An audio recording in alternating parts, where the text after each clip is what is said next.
நம்ம எங்கே இருக்கோம்னு பார்த்தீங்கன்னா பெரிய கோயிலில் தான் இருக்கோம். இன்றைக்கி கிரிவலம் அதுக்காண்டி வந்திருக்கோம்.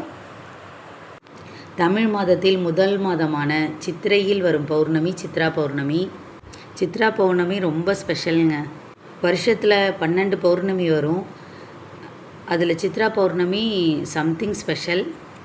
நான் போன பௌர்ணமிக்கு பார்த்திங்கன்னா திருவண்ணாமலை கிரிவலம் போயிட்டு வந்தேன்.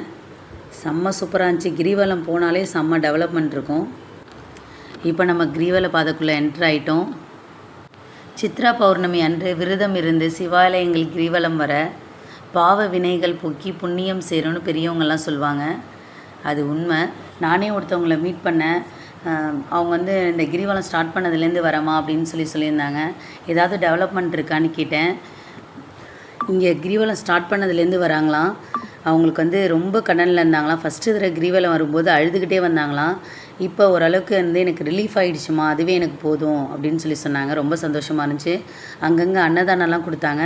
இந்த கிரிவலம் வர முடியலன்னா நெக்ஸ்ட் டைம் நீங்கள் பாருங்கள்.